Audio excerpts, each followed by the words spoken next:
Trouble off Trouble, turn big 4. trouble. Newman slams the wall. Man. Comes Schrader, and Newman is in the air and over. Ryan Newman, last year's Rookie of the Year. The rear end ripped from the car. That's 3,400 pounds, folks, just lifting up in the air like a feather. And the right rear wheel digs into the dirt and tears the whole rear end loose from the car. Yeah, if the tire hadn't come off of the wheel, it probably wouldn't have turned over like that. But once the tire came off, and it dug in and flipped it. Let's watch your. And they're still his roof coming across the start finish like still wrecking. Boyer. They're wrecking everywhere. Boyer's on fire. Jeff Gordon's wrecked. And they Montoya. are still wrecking. Montoya, Stremme, Kenseth, Biffle, Marlin, Carlett.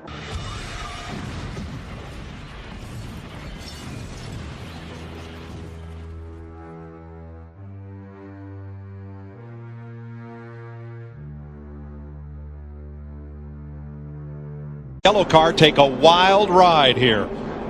What started at Greg Biffle came down in the 10, or the 10 went up to Greg Biffle. They got together anyhow. The luckiest man there was Rusty Wallace. Got a little tap but kept on going.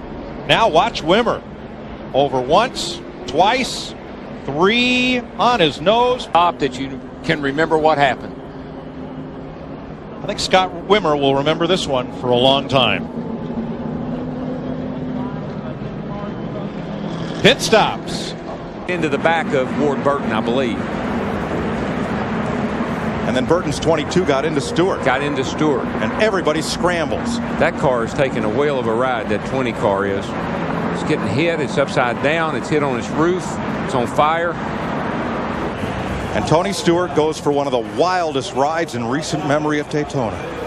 Kind of looks like the Richard Petty crash here, back when Richard crashed off turn 4 down here, standing on Look, he's got Bobby Labonte's hood. It was hooked to the back of his car as he was in midair. The rest of the field is in trouble back in the 4th turn.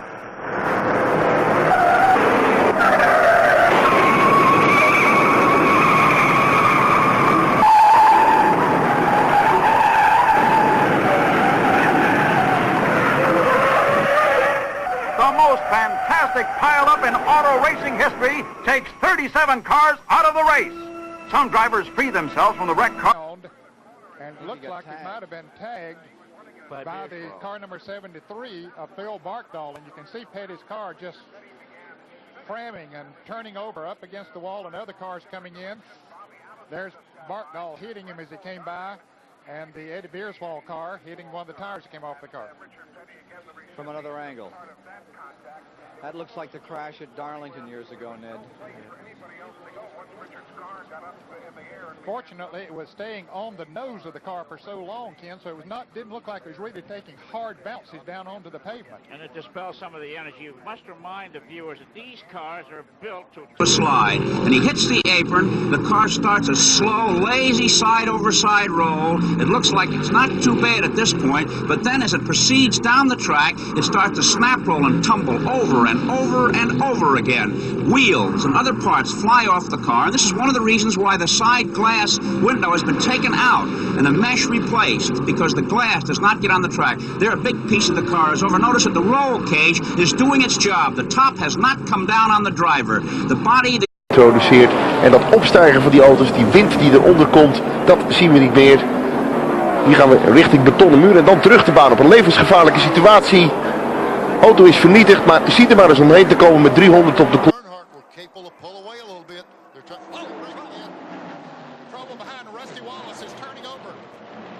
Rusty Wallace, 20 feet in the air, spinning, crashing. Well, I'll tell you, when they're running that close. Lights, sparks fly, and around he goes.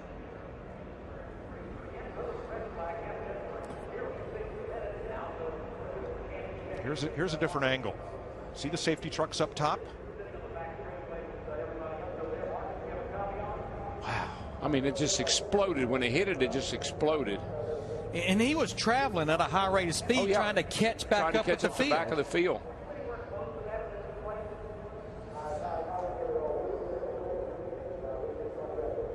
Montoya climbs away, and the driver of the safety... Pass, Gordon making a move on the inside of Earnhardt. Oh, Jack loose. Down the back straightaway. Big trouble. Earnhardt out. and over, number 3. And for the 19th time, Lady Luck deals a bad hand.